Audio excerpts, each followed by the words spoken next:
Throughout my life, everyone around me, my friends, my family, my teachers, they always told me this one word: think before you do anything. But this one word actually caused me more harm than anything else.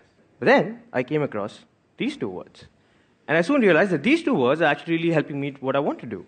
So I'm going to tell you guys my story and tell you how these two words have really helped me shape my life. When I was in school, I used to think before I would raise my hand to ask the teacher a question. I would think before answering the questions in my own words. I would think before doing anything. And in the process, I didn't end up doing anything at all. But then, in 11th standard, I became extremely fascinated by the concept of filmmaking. The fact that you can take a small little handycam and then show the rest of the world what's inside your head, I thought that's a very, very powerful medium. At the end of high school, I went up to my mom and her best friend, Anu auntie, who always seems to take an active interest in my life. I told them I want to be a filmmaker. And obviously, they weren't very impressed. Because in India, if you want to be anything other than an engineer or a doctor, you're considered a terrorist. They obviously said no. But the sad thing was, they made me do this. Maybe I won't be a successful filmmaker. Maybe I won't make enough money. Maybe I won't make it. Now, this one word got me into a lot of trouble because it got me into this. Now, not that I have anything against engineering, but I hated it. Every minute, every second of it. But something happened in engineering. Up until then, I was an above-average student. I had never failed. But for the first time in my life, I failed. And that one moment of failure actually turned out to be a very strong moment of success for me. Because from then on, I didn't have to prove anything to anyone anymore, except myself. So I decided to do this. So I took up my handycam again, and I started shooting all my short films, and I started uploading them. And then in 2006, this wild little invention comes along. You know, it lets you upload all your videos at a click of a button, and the rest of the world can see it. Imagine at that moment. So I started uploading all my films in, and I started making even more films. Soon people started noticing it, and they started giving me professional work.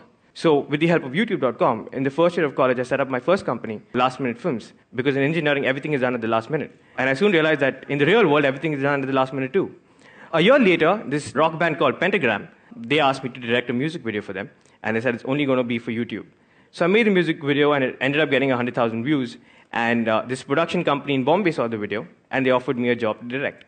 So here I was getting a chance, not to be an assistant, not to be a gopher, but to start directing music videos. But I was in the third year of my college. So from Bombay, I called up my mom and Anu auntie, obviously, and I told them that, you know, I'm getting a chance to direct. Obviously, they weren't very impressed. Me, 20 years old, sitting in Bombay, nothing added up, right?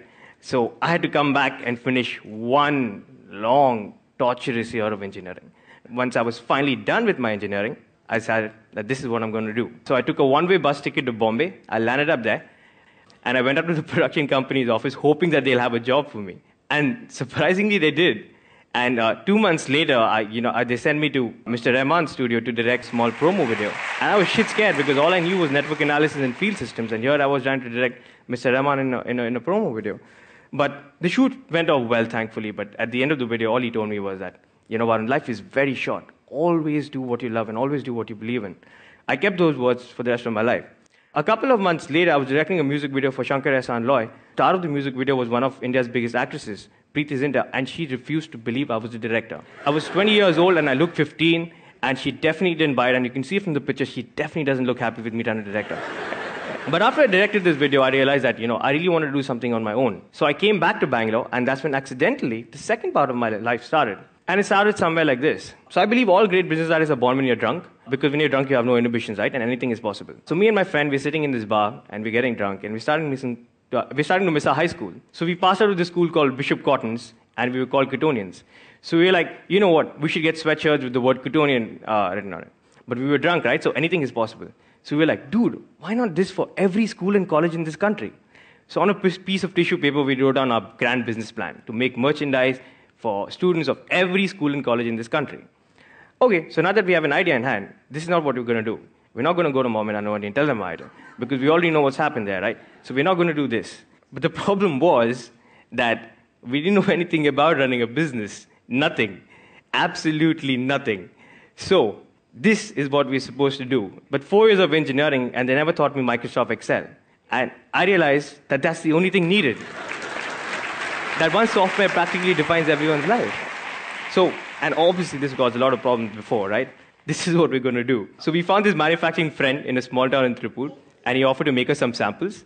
We landed up at the old boys' day of Bishop Cottons with our small little stall, and hoped that people would be interested. At first, nobody showed up, But then this one kid came and asked us, where do you get this hoodie from and can I buy it? And we said, yeah, you can.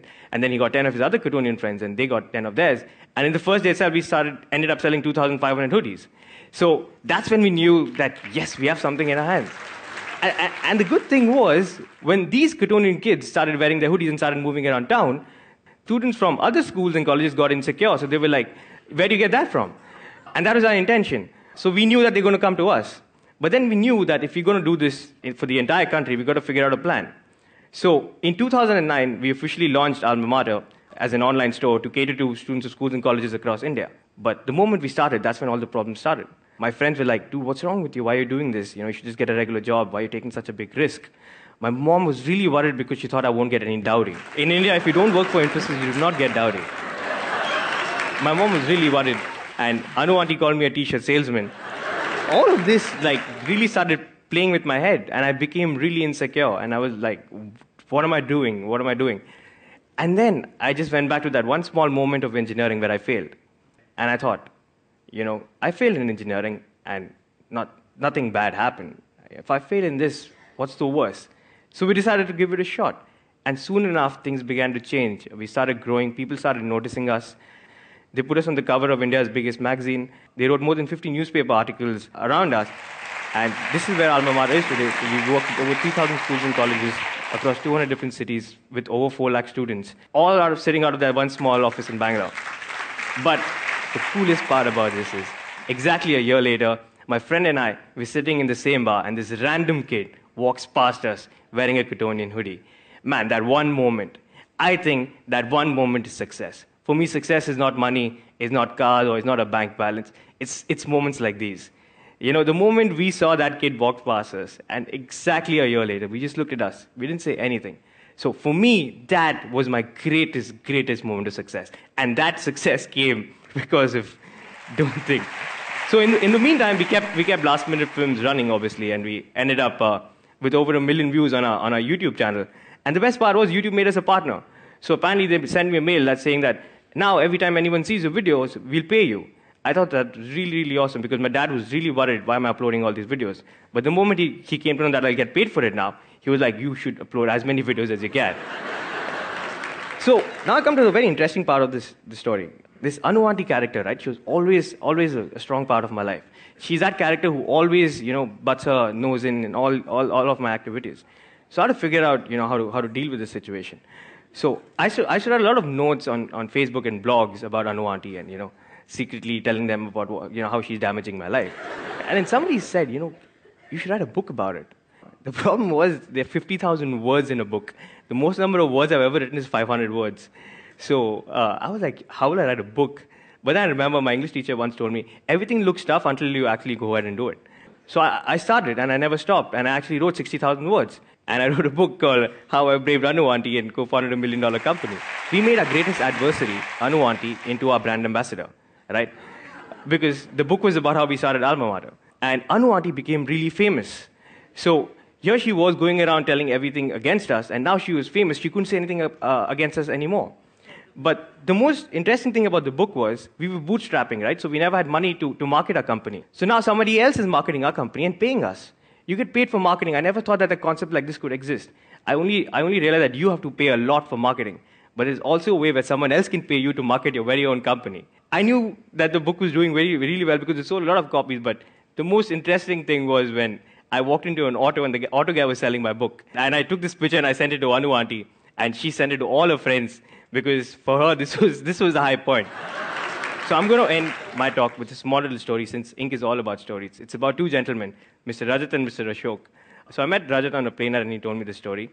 They both went to IIT in the 1980s. Then they went to Harvard Business School. Ashok went on to work for Apple. Rajat went on to work for a big consulting firm. Rajat recently came down to India for a business meeting. His car broke down in Calcutta, and they took him to this garage. And he found that the guy who was repairing the car was Ashok. Rajat was shocked. He was like, Ashok, how could you be repairing the car? You're the smartest kid I ever knew. You should probably be the CEO of some company. Then Ashok told him his story. He said, you know what, I worked for Apple for a few years, and I came back to India, made a company that increased fuel efficiency, sold that, and then started this garage because all I really loved was repairing cars with my very own hands. Rajat was the one telling me the story. He told me, Varun, I'm 65 years old. I'm the vice president of my company. My only regret in life is that I didn't live a life that I wanted to live. I lived a life that somebody else wanted me to live. And all he told me was, don't give up on your dreams. And for me to do that, I think, don't think, just do. Thanks.